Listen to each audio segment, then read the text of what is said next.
Allan Lichtman, thank you so much for joining in on CNN News 18. Now, your prophecy says that Kamala Harris will be the next US president. Why do you say so?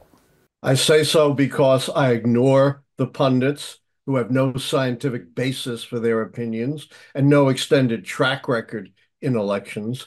I pay no attention to the polls, even though all the media is all over the polls, because they're snapshots. They're abused as predictors. What the polls say now may have no bearing on the outcome of the election, and the error margin is much greater than the plus and minus 3% they tell you. That's statistical error. Add on to that the fact that people don't respond, they may lie, they may not have focused, and the pollsters have no idea who's actually going to vote, so they have to guess. So what I look at are the fundamentals, my prediction system, the keys to the White Right. House, which looks at how the White House party has done in terms of its strength and performance. Interestingly, Mr. Lichtman, you say it's not fundraising, ads, the crowd size that do not matter if one wants to analyze the campaign. You need to look at the keys to the White House. Why do you say so, and what are these keys? Yes. No one but no one has ever been able to predict an election by looking at the events of the campaign. It's useless.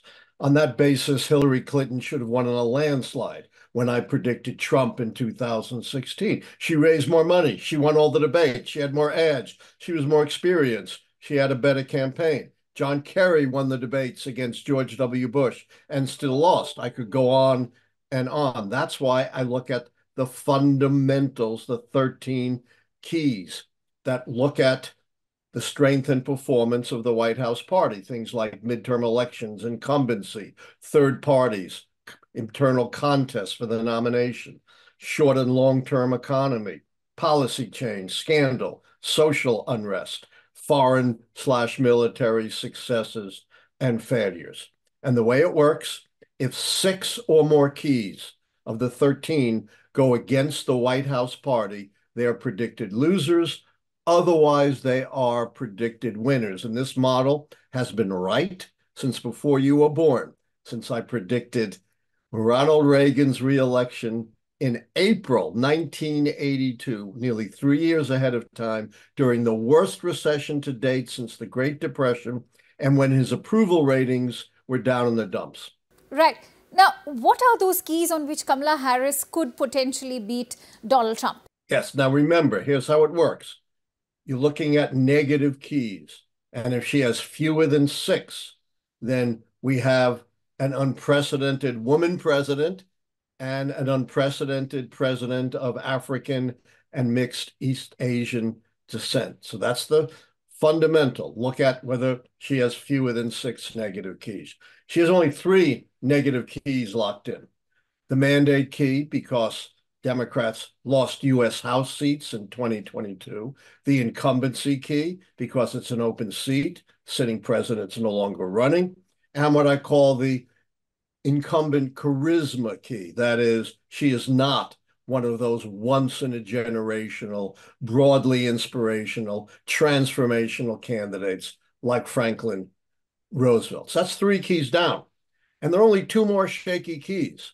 There is the foreign/military failure key, which I count against the administration because Gaza is such a humanitarian disaster with no end in sight. And America, although it doesn't have boots on the ground, is deeply invested there. So that's 4 down. And there's only 1 more key to call, and that's the foreign policy success key, which I give to Biden.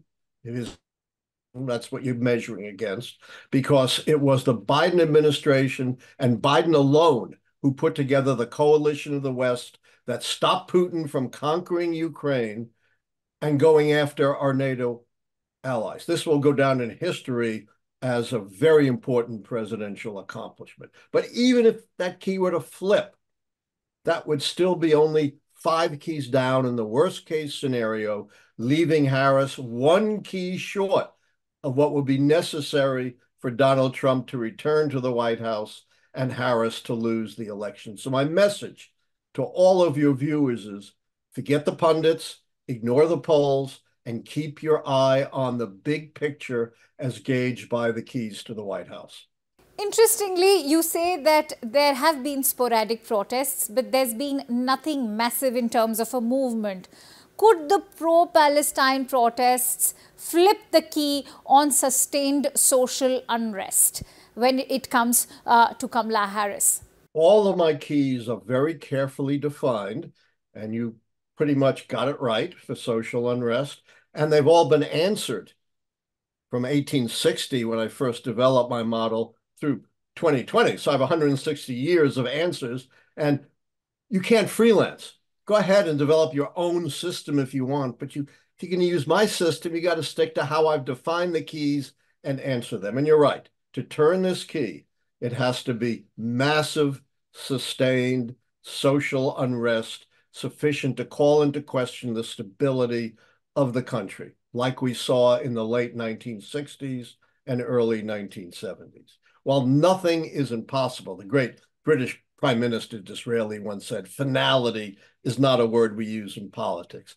The chances of a reprise of the 1960s with the cities in flames, millions of people out on the streets, is so small as to not be worthy of consideration.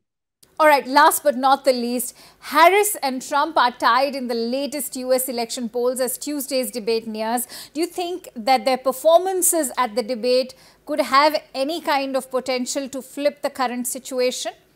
You know, take the polls, take the pundits, and do with them what the great philosopher David Hume said, do to works of superstition. Consign them to the flames. They'll lead you down the primrose path of error as they did in 2016 or 2012 when they counted out Obama after his disastrous first debate, or in 1988 when they counted out H.W. Bush when he was 17 points down in the late spring and summer to Mike Dukakis. Campaign events do not affect the big picture, and debates do not predict outcomes. Hillary Clinton won all the debates.